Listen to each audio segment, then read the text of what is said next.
दोस्तों, अगर आप भी कर रहे हैं सिविल सर्विस की तैयारी तो प्रभात एग्जाम आपके लिए लेकर आए हैं इन न्यूज़ टॉपिक्स जो आपको आपकी परीक्षा में सफल होने में सहायक सिद्ध होगी। लेकिन उससे पहले अगर आप हमारे YouTube चैनल पर पहली बार आए हैं तो हमारे चैनल को सब्सक्राइब करना ना भूलें।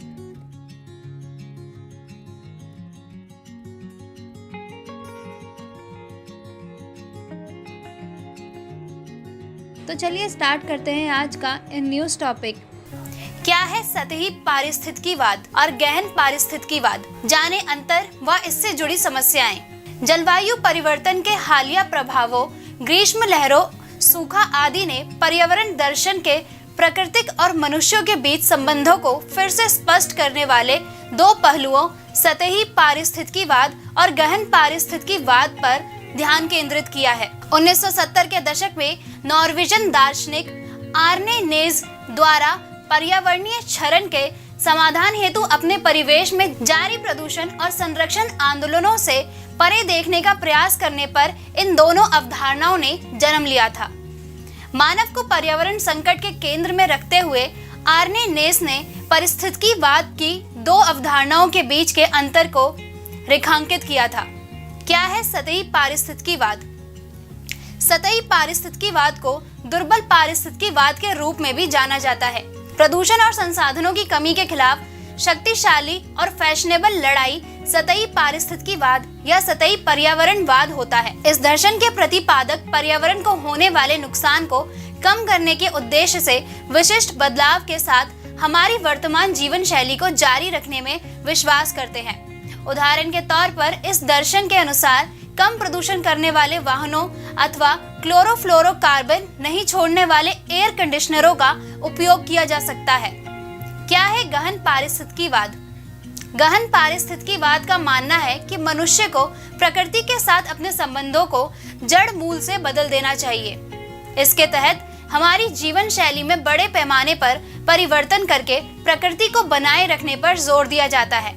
इन परिवर्तनों में वन क्षेत्रों को संरक्षित करने के लिए मांस की व्यावसायिक खेती को सीमित करना और जानवरों को कृत्रिम रूप से मोटा करने को कम करना या परिवहन प्रणालियों को फिर से आकार देना जैसे कि आंतरिक दहन इंजन का उपयोग करना आदि शामिल हो सकते हैं।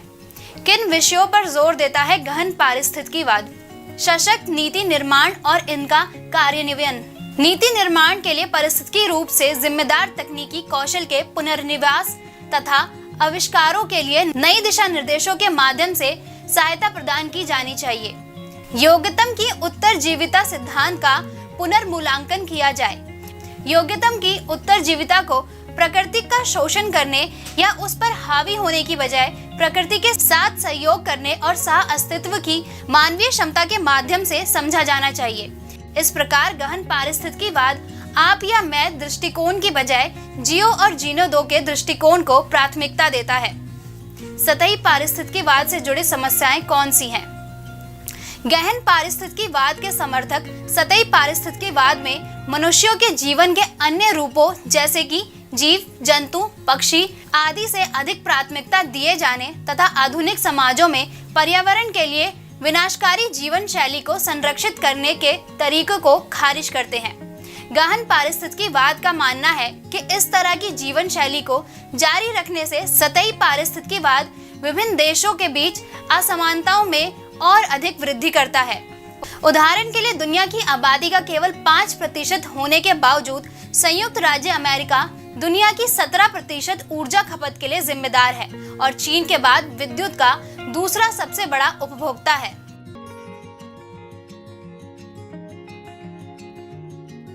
तो चलिए स्टार्ट करते हैं आज का इन न्यूज़ टॉपिक। अल्पसंख्यक समुदाय और केंद्र की शक्तियां। क्या है हालिया विवाद? राष्ट्रीय स्तर पर अल्पसंख्यक समुदाय को अधिसूचित करने की केंद्र की शक्ति को चुनौती देते हुए दायर की गई एक जनहित याचिका भारत के सर्वोच्च न्यायालय में विचाराधीन है। अल्पसंख्यक कौन है? किसके द्वारा अधिसूचित किया जाता है? राष्ट्रीय अल्पसंख्यक शैक्षणिक संस्था आयोग अधिनियम 2004 या NCMEI एक्ट 2004 की धारा 2F के अनुसार अल्पसंख्यक से इस अधिनियम के प्रयोजन के लिए वह समुदाय अभिप्रेरित है जो केंद्र सरकार द्वारा उस रूप में अधिसूचित किया जाए। राष्ट्र अल्पसंख्यक आयोग अधिनियम 1992 की धारा 2C में भी केंद्र सरकार के लिए इसी प्रकार की समान शक्तियां प्रदान की गई हैं। जनहित याचिका में क्या दिए गए हैं तर्क? NCMEI एक्ट 2004 की धारा 2F स्वैच्छिक है और संविधान के अनुच्छेद 14, 15, 21, 29 और 30 के विपरीत है।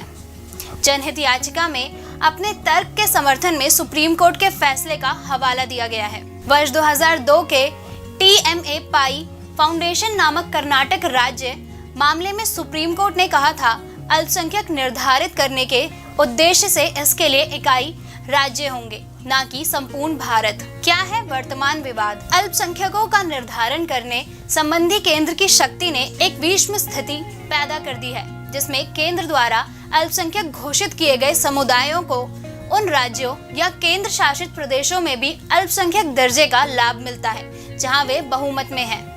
उदाहरण के लिए जम्मू और कश्मीर में मुस्लिम और नागालैंड में ईसाई, जबकि इन राज्यों में हिंदू, यहूदी और बहाई धर्म के अनुयायी अल्पसंख्यक हैं, किंतु उन्हें अधिनियम के तहत समान दर्जा नहीं दिया गया है। क्या है वर्तमान मांगे? याचिका में सुप्रीम कोर्ट से राष्ट्रीय अल्पसंख्यकों को अधिसूचित करने के लिए केंद्र की शक्ति को कम करने या केंद्र को हिंदू धर्म, बहाई धर्म और यहूदी धर्म के अनुयायियों को उन राज्यों या केंद्र शासित प्रदेशों में अल्पसंख्यकों के रूप में सुनिश्चित करने का निर्देश देने की मांग की गई है, जहां वे वास्तव में संख्या में कम हैं। याचिका में सुप्रीम कोर्ट से यह निर्देश जारी करने की मांग भी की गई है कि केवल उन समुदायों को अल्पसंख्यक का दर्जा दिया जाए जो राज्यों या संघ राज्य क्षेत्रों में संख्यात्मक रूप से कम होने के अलावा सामाजिक, आर्थिक और राजनीतिक रूप से नगण्य है। क्या है केंद्र सरकार की प्रतिक्रिया? केंद्र सरकार ने अपनी प्रतिक्रिया देते हुए कहा कि अल्पसंख्यकों को कल्याण के लिए उपाय करने के लिए राज्यों के साथ केंद्र सरकार के पास समावृत्ति शक्तियां हैं। राज्यों द्वारा अल्पसंख्यकों को अपने अधिकार क्षेत्र में अधिसूचित किया जा सकता है। केंद्र सरकार ने उदाहरण देते हुए कहा है कि महाराष्ट्र में यहूदियों को अल्पसंख्यक समुदाय के रूप में और कर्नाटक में कई भाषाओं के बोलने वालों को भाषाई अल्पसंख्यक के रूप में मान्यता दी गई है। क्या होगी आगे की कार्रवाई? केंद्र सरकार ने कहा है कि वह कई सामाजिक और अन्य पहलुओं पर विचार करने के बाद शीर्ष अदालत में वापस अपना जवाब प्रस्तुत करेगी। वर्तमान में भारत में अल्पसंख्यक समुदाय के अंतर्गत ईसाई, सिख, बौद्ध, पारसी, जैन और मुस्लिम वर्ग आते हैं।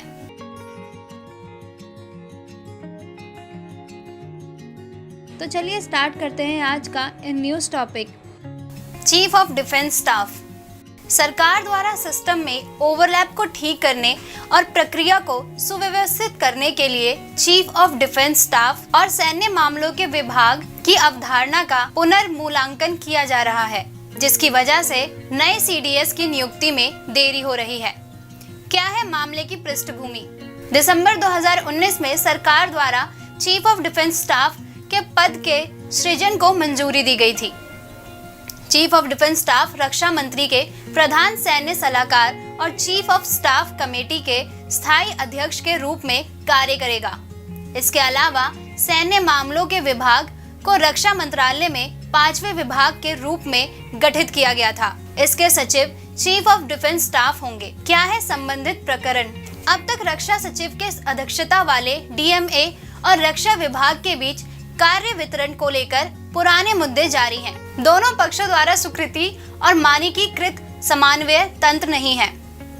भूमिकाओं और जिम्मेदारियों का भी ओवरलैप होता है। क्या होता है चीफ ऑफ डिफेंस स्टाफ? वर्ष 1999 में गठित कारगिल समीक्षा समिति द्वारा सुझाए गए अनुसार चीफ ऑफ डिफेंस स्टाफ सरकार के एकल बिंदु सैन्य सलाहकार होंगे। इसके लिए 4 सितारा जनरल का दर्जा प्राप्त होगा। CDS chief of staff committee के स्थायी अध्यक्ष के रूप में कार्य करते हैं। इस कमेटी में 3 सशस्त्र बलों के प्रमुख सदस्य के रूप में शामिल होते हैं। चीफ ऑफ डिफेंस स्टाफ का मुख्य कार्य भारतीय सेना के तीनों सशस्त्र बलों के मध्य अधिक से अधिक परिचालन तालमेल को बढ़ावा देना और अंतर सेवा संघर्ष को न्यूनतम करना होगा। चीफ ऑफ डिफेंस स्टाफ पद पर नियुक्ति की आवश्यक शर्तें। चीफ ऑफ डिफेंस स्टाफ पर नियुक्त व्यक्ति सेवानिवृत्ति के बाद किसी भी पद को धारण करने का पात्र नहीं होगा। सीडीएस के पद से सेवानिवृत्त के 5 वर्षों बाद तक बिना किसी अनुमोदन के किसी भी निजी रोजगार की अनुमति भी नहीं होगी।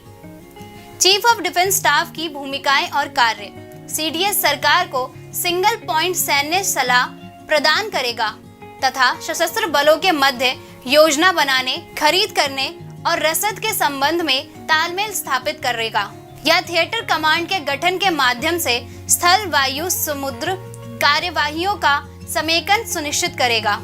सीडीएस प्रधानमंत्री के नेतृत्व में परमाणु कमान प्राधिकरण के सैन्य सलाहकार के रूप में भी कार्य करेगा। साथ ही अंतरिक्ष और साइबर स्पेस जैसे नए युद्ध क्षेत्रों को संभालने के लिए त्रिसेवा संगठनों की कमान का नेतृत्व भी करेगा। वह रक्षा मंत्री के प्रधान सैन्य सलाहकार और चीफ ऑफ स्टाफ कमेटी के स्थायी अध्यक्ष के रूप में भी कार्य करेंगे।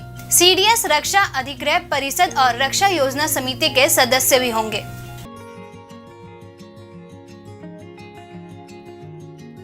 तो चलिए स्टार्ट करते हैं आज का इन न्यूज टॉपिक। क्या है चर्चित उपासना स्थल अधिनियम? वाराणसी में स्थित ज्ञानवापी मस्जिद का वीडियो सर्वेक्षण कराए जाने के खिलाफ दायर की गई एक अपील पर सुप्रीम कोर्ट द्वारा सुनवाई की गई। एक मुस्लिम संगठन के अनुसार यह वीडियो सर्वेक्षण उपासना स्थल अधिनियम 1991 का उल्लंघन है। क्या है संबंधित मामला? हाल ही में वाराणसी में एक म्युनिसिपल कोर्ट ने ज्ञानवापी मस्जिद परिषद का वीडियोग्राफी सर्वेक्षण करने का आदेश दिया था। इस सर्वेक्षण के दौरान एक शिवलिंग के समान दिखने वाली संरचना की खोज की हुई। विदित हो कि ज्ञानवापी मस्जिद उत्तर प्रदेश के वाराणसी में प्रतिष्ठित काशी विश्वनाथ मंदिर के समीप स्थित है। क्या है उपासना स्थल अधिनियम 1991?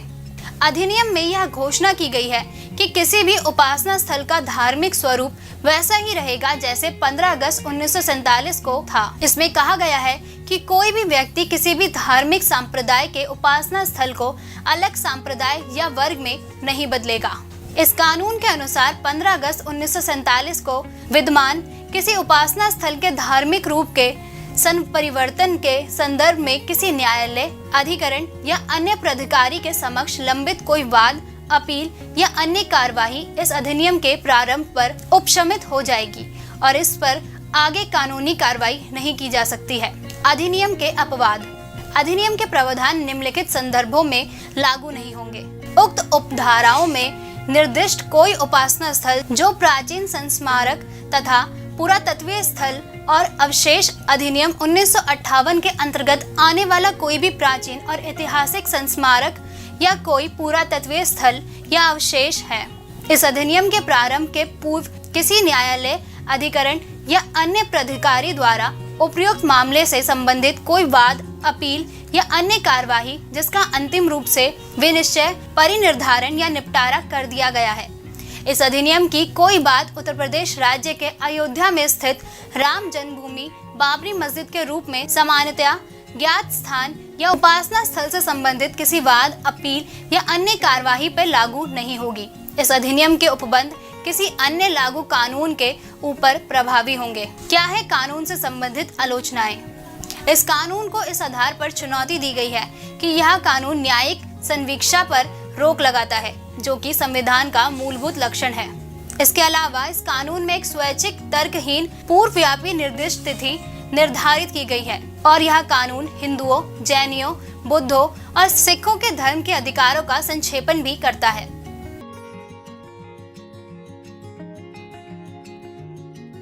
तो चलिए स्टार्ट करते हैं आज का इन न्यूज टॉपिक। क्यों चर्चा में है भारतीय संविधान अनुच्छेद 142? हाल ही में सुप्रीम कोर्ट ने संविधान के अनुच्छेद 142 के तहत पूर्ण न्याय करने के लिए अपनी असाधारण शक्तियों का इस्तेमाल करते हुए पूर्व प्रधानमंत्री राजीव गांधी हत्याकांड में सज्जफता एजी पेरारीवालन को रिहा करने का आदेश दिया है। क्या है इसकी आवश्यकता? अदालत ने पेरारीवालन की लगभग 30 वर्ष की विस्तृत कैद पर विचार करने के बाद उसकी स्वतंत्रता का आदेश दिया है। अपराधी द्वारा क्षमा याचिका प्रस्तुत करे जाने के बाद काफी लंबी प्रतीक्षा और क्षमा याचिका पर निर्णय लेने के लिए राज्यपाल की अनिच्छा के कारण शीर्ष अदालत को अपना संवैधानिक अधिकार का इस्तेमाल करना पड़ा है। क्या है अनुच्छेद 142? 1989 में यूनियन कार्बाइड मामले से लेकर 2019 में अयोध्या राम मंदिर के फैसले तक शीर्ष अदालत ने कई बार संविधान के अनुच्छेद 142 के तहत अपनी असाधारण शक्तियों का इस्तेमाल किया है। अनुच्छेद 142 के अंतर्गत उच्चतम न्यायालय को पक्षकारों के मध्य पूर्ण न्याय करने की अद्वितीय शक्ति प्रदान की गई है।